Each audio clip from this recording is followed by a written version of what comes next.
Hey guys, this is G for ज्ञान।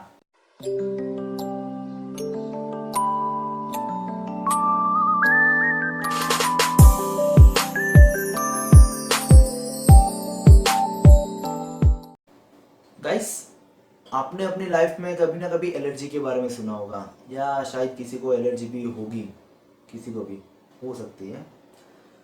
तो allergy होती कैसे है तो मैं आपको बताऊंगा। आप खाना पानी तो लेते होगे, तो आप जो खाना पानी लेते हैं उसके साथ कुछ एंटीजेंस आपके शरीर में जाते हैं। वो एंटीजेंस आपके शरीर में जाते हैं, तभी आपका जो इम्यून सिस्टम है उसमें WBS यानी कि वाइट ब्लड सेल्स होते हैं, वो लिम्फोसाइट्स को रिलीज करता है और वो लिम्फोसाइट्स एंटीबॉडी रिलीज करते हैं। ये एंटीबॉडीज आपके जो शरीर में एंटीजेंस आए हैं उसके सामने फाइट करता है और उसको मिटा देता है। सेम सिचुएशन होती है एंटीजेंस में, यानी कि जो आपको एलर्जी हुई है उसके बारे में। तो जो आप मिल्क, पीनट्स, एग, सोया जैसी चीज लेते होगे, उसमें जो पीनट्स होते हैं ना, वो एलर्जी करने के लिए जो सबसे ज्यादा प्रायोरिटी कहते हैं ना, सबसे ज्यादा प्रायोरिटी वो पीनट्स को दी जाती है। पीनट्स के कारण सबसे ज्यादा एलर्जी हो सकती है।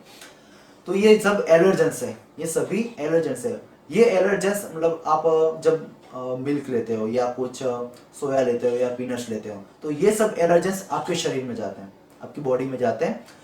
तभी ये एलर्जेंस आपकी बॉडी में पहुंचते हैं, तभी आपका जो WBS, जो इम्यून सिस्टम में होते हैं WBS वाइट ब्लड सेल्स, वो इन सबको एंटीजन समझ लेते हैं, एलर्जेंस को एंटीजन समझते हो, उस पर फाइट करते हैं और उनके साथ फाइट करने के बाद उनको अपने शरीर में से निकाल देता है। उसका निकाल कैसे होता है? तो उनका निकाल ऐसे होता है कि आपकी जो चमड़ी है, चमड़ी में जो होता है इन्फेक्शंस आप बोल सकते हैं वो, उसके सिवा पसीने के साथ बाहर निकल जाता है और कुछ हमारा जो म्यूसिस के साथ निकल जाता है। ऐसे हमारी एलर्जी हो सकती है। एलर्जी होने का एक दूसरा भी रीजन है। अब छोटे हो गए तभी आप अपना जो आसपास का जो एनवायरनमेंट है उसको क्लीन रखते होगे ना। तो आपका जो आप जो छोटे होते हैं तभी आपका जो बॉडी होती है ना, वो बॉडी एलर्जेंस और एंटीजेंस, आपकी बॉडी जो एलर्जेंस और एंटीजेंस को एक्सेप्ट करती है, वो सबको अंदर आने देती है। क्यों? क्योंकि वो अपनी जो इम्यून सिस्टम है ना उसको स्ट्रांग बनाना चाहती है, उसको डेवलप करना चाहती है।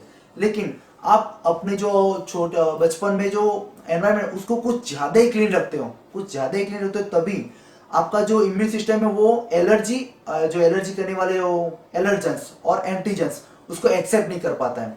और जो उसको एक्सेप्ट नहीं कर पाता है, इसलिए आपका जो इम्यून सिस्टम है वो प्रॉपरली डेवलप नहीं हो सकता।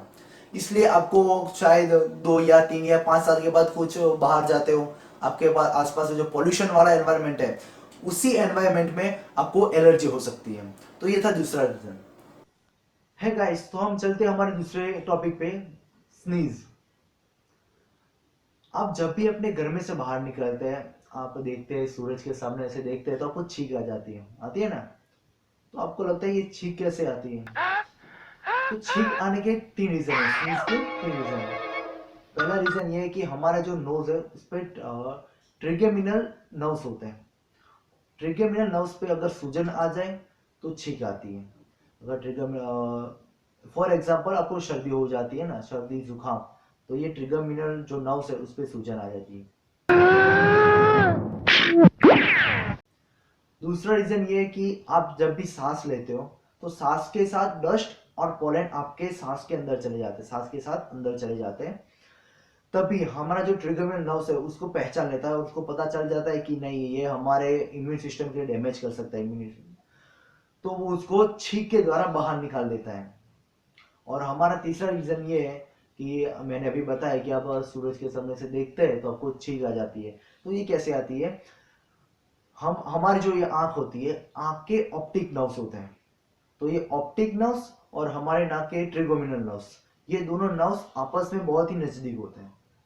जब भी हमारी आंख ऐसे ज्यादा प्रकाश वाली कुछ चीज देख ले रही है, तो जो उसमें आंख उसको प्रकाश को कैचअप करता है, सब कैचअप नहीं कर पाता है, कुछ जो जितना वो कैचअप कर सकता है वो हमारे माइंड में जाता है, और जितना कैचअप नहीं कर सकता वो अपने जो नर्व्स होते हैं उसको फैला देता है।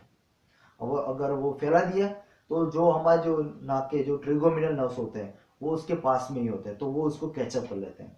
ट्रिगोमिनल नर्व्स उसको कैचअप कर लेते हैं और उसी के साथ हमको छींक आ जाती है। अब आप सोच रहे हो कि छींक रोके कैसे। आप कभी किसी ने लोगों को देखे हो, किसी के लोगों को देखा ही होगा, आपने किसी लोगों को देखा ही होगा कि ऐसे छींक आती तो ऐसे नाक बंद कर देते, मुंह बंद करके छींक रोक देते हैं, रोकते हैं ना। तो ये नहीं करना चाहिए। अगर आप ऐसे छींक रोकोगे तो आपका जो अंदर ईयर ड्रम्स होते हैं और उसके सिवा जो कुछ अदर टिश्यूज होते हैं उसको डैमेज हो सकता है। तो आप सोच रहे हो कि ऐसे रोक नहीं सकते, तो अभी हम कुछ इंपोर्टेंट मीटिंग में बैठे हुए हैं, कुछ ऐसे साइलेंट एनवायरनमेंट में बैठे हुए हैं, तो हम वहां छींक कैसे रोकें।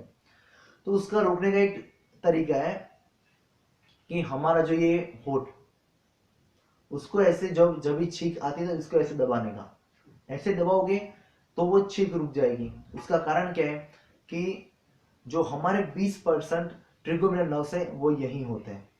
आप इसको दबाओगे तो वो सिग्नल भेजेंगे माइंड में और माइंड वो चीज को रोक देगी। तो ये थे हमारे 3 रीजन।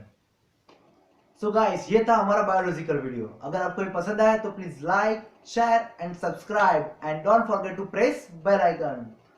गाइस, आपको पता है हम इंस्टाग्राम पेज पे है, तो प्लीज जाके फॉलो कर दीजिए, लिंक डिस्क्रिप्शन।